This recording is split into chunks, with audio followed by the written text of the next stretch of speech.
Does it feel like it's game week? It needs to be game week. We've gone through 3 weeks of camp. Kids have really worked their tails off through those 3 weeks of camp. Kind of start preparing. Last Thursday was kind of like our first day prep for Angelo State, but it's time. It feels like game week. You can feel the energy, you can feel the excitement, you can feel the intensity, and you just kind of feel the blood starting to boil right now. And so we need to get here, right? It's what is today, Monday? And we got Tuesday, and then we got Wednesday, and then we're playing. We're excited about it, excited for the opportunity, and it's time to get going. Heard a lot about a lot of players here this summer, voluntary workouts. Could you tell a difference in camp and maybe where you are at this point from years past? Absolutely. I mean, last year's group did a really good job, but this year's group really took the next step of what leadership is all about and ownership. So they made sure guys were accountable this summer. They made sure they were disciplined this summer. They took care of any issues that we might have had this summer as well with kids not making it to weights or showing up late. Those kids took care of the problems. But they also did, practices. I mean, they had individual. They did 7-on-7. They did team sessions on their own. And, you can't ask for more than that. I mean, I think we've had more guys here this summer than we've had ever, since I've been here. When you have classes like this with that sort of leadership, do you see it when they're red shirts and when they're freshmen and maybe not in their starring roles that they are now? Do you still see that leadership even then? Yeah, you get a good idea of who your leaders are going to be just by their work ethic, kind of how they manage their group of freshmen, because most freshmen don't get the opportunity to be in our locker room right now, which here in the near future, that will happen. But you can just kind of see with how they kind of manage their own group and how they, interact with the older guys as well, and then how they learn, from the older guys on what and what not to do. So, but you could tell that this group of leaders and the ones that were voted on as captains, as you saw last week and on the post, that those guys were voted on by unanimously by their teammates, and so they deserved it. They did the things that they were supposed to do, and they picked the right ones, which was good. One of those leaders, Caleb Hebner, quarterback, emerged last season, finished the year strong, and your starter going into the opener. What have you known different with him, or maybe how's he elevated his game from even last year going into this season? He's always been a student of the game. I mean, he truly has. I think it's just even elevated even more, over this last, really since the fall got over, just his meetings with Coach Ross. I mean, I don't know if he ever gets away from Coach Ross. I think he might just live with Coach Ross as much as he wants to meet with them. His film study, just his preparation every single day, going through the scripts, drawing every single play that we might possibly have going in that day, getting with his wide receivers and tight ends, and just making sure everybody's on the same page, and just the amount of film that he watches, continuously. He's not a guy that just watches an hour here or there. I mean, when he's watching, it's an all-day thing of him just trying to improve his game and make himself better and make everybody around him better as well. You mentioned Coach Ross. Have you noticed a difference going into year two now? He's had a full season at Fort Hays State under his belt. Can you see a difference in maybe the offense opening up even more? Just a little more confidence, that first year kind of getting thrown to the fire, and here you go, let's go at it. And, but he did a really good job last year, I thought, with managing our team and the things that were going on and changing the whole dynamic of our team as well. I mean, the guy has a lot of energy, a lot of excitement. He's a younger guy, of course, so he has a little bit more juice than us old guys do, but I still got a little bit of it in there. But just the kind of way he goes about it, he's pretty calm, he's pretty cool, pretty collected, and that's what you have to be on the offensive side of the ball, is because some good things are going to happen and some bad things are going to happen. And when good things happen, let's just keep rolling. When bad things happen, hey, we got to find a way to fix it and change it and make it better. But I'm proud of the way he's handled the situation and what he's done, and I'm glad he's our OC. It seems like over the years we learn each year that you have adjusted a little bit on how you approach your team. Maybe it's more hands-on, less hands-on, more verbal, less verbal. What is it about this year's team maybe that you approach them a little differently than even last year's?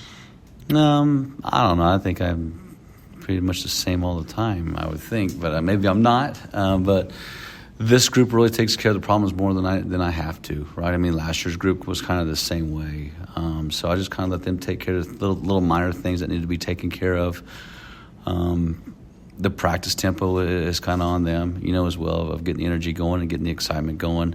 The film study is a lot on them as well, making sure they're getting the guys, in the film room where, years past I'd have to force guys to go in there and do those things and tell them you need to be in there. But you can't force them. But, hey, if you want to be on the field and you want to play, you need to do these things to make yourself better and get yourself on the football field. But this group is pretty easy, but I still got to get in there and give a little energy, give a little juice, give a little excitement, and give a little grit to them as well. Is that the dream of every coach and maybe every program, is that in a lot of ways it's player-led? Yeah, it is. I mean, that's when you have a player-led team, great things usually happen, and that's what we have right now. Guys that just lead, do things the right way, hold each other accountable, making sure guys are doing things that doing exactly what they need to do to help us win. They're selfless. It's not about them; it's about this team and what they can do to help this team win ball games. And when you surround your younger guys, especially the freshmen coming in, they see that, and then they start to replicate those things as well, and it just continues to build. So,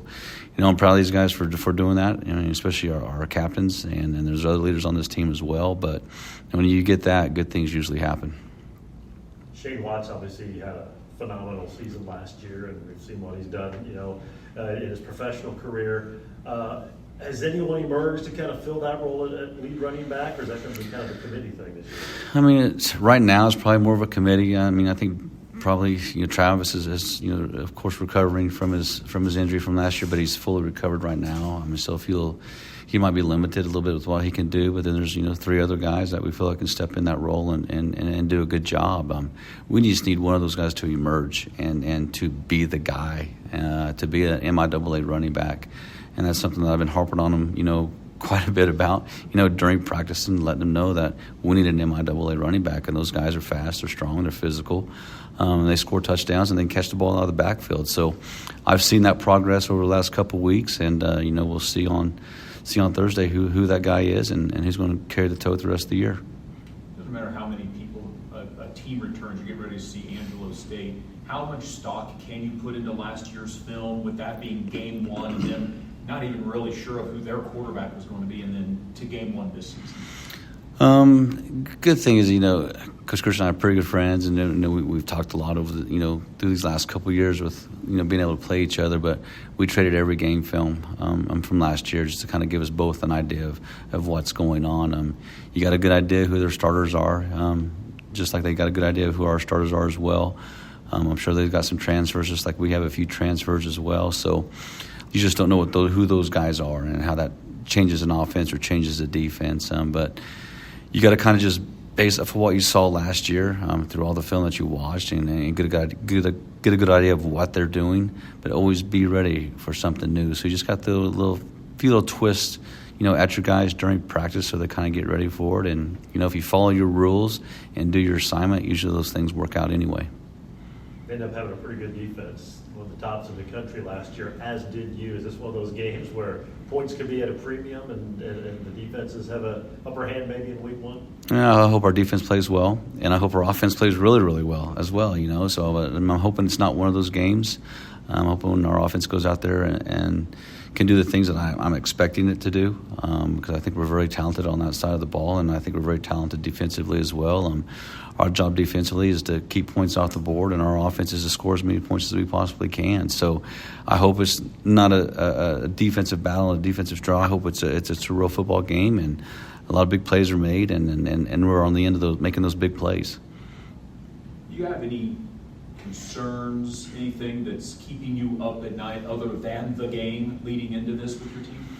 Probably just you and Gerard are the ones that keep me up the most. But honestly, I feel really good, about where we're at right now, just because of the preparation through the summer, the fall camp that we had, the leadership that we have as well.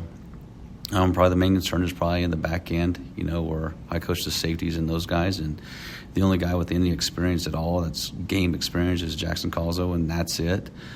So it's hopefully those guys will come along far enough. I know we'll probably be pretty simple and basic with what we do right now, just so those guys get kind of caught up with what we got. But we have some good transfers that came in as well to help us out in the back end. I think they'll do a good job. But you don't know until the lights come on. I mean, the whole thing, everything changes once the lights come on. Can those guys play underneath the lights and get after during game time, or can they not? And so it's going to be the experience of Jackson kind of controlling those guys and getting them ready and making sure he makes the right calls, and those guys listening to him in the back end. The potential's there. It's just the experience is lacking right now. So hopefully, the potential overtakes the lack of experience. What made about you beating them last year, them making the playoffs over you, is Do you bring that up, or do you temper that, or does that even have any bearing on Thursday? We're just worried about ourselves, and that's it, right? If we go and do what we're supposed to do and take care of business and win ball games, we'll get ourselves into the playoffs and we'll win a conference championship.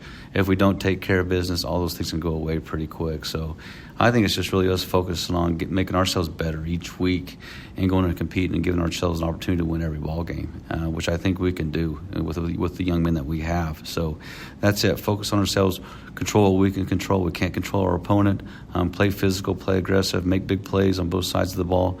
Don't turn the ball over offensively, create turnovers on defense, have some explosive plays offensively, eliminate the explosive plays defensively. Then our special teams, we really got to be good in special teams because, in game one, it's usually penalties and special teams that get you beat. The last time we had a press conference was on signing day, and between then and now was the big cut down on the Division I level to 105 kids. What was that time like? Maybe not only for your program, but other coaches you talked to, just because of just an unlimited number of players that all of a sudden became available from the Division I program. It was just the unknown for so long too, right? I mean, it was 120, then it was 105, then it was back up to 120. I mean, they really couldn't make a decision, so it was kind of, you really didn't really have a chance to talk to too many of those kids. By that point, when it was time to really do it, we were kind of filled and had our guys that we wanted. So I feel bad for those kids that got released and got cut because it's hard to find a home. The portal's getting crazy now with as many kids as are in there right now trying to find homes. And I bet you probably 90% of them don't land anywhere, which is sad if they just stick around. But those D1 kids, that's a tough deal, and I think that's hard on D1s as well, just having the numbers to practice too with, because you do have injuries. If you go to 105 and you got 10 injuries, now you're down to 95, and how do you practice? I mean, do you have a practice squad or do you not? Do your 2s and 3s have to go now down to be your practice squad guys? So that's just a tough deal, all right? But I think we got the guys that we wanted, and I feel good with where we're at.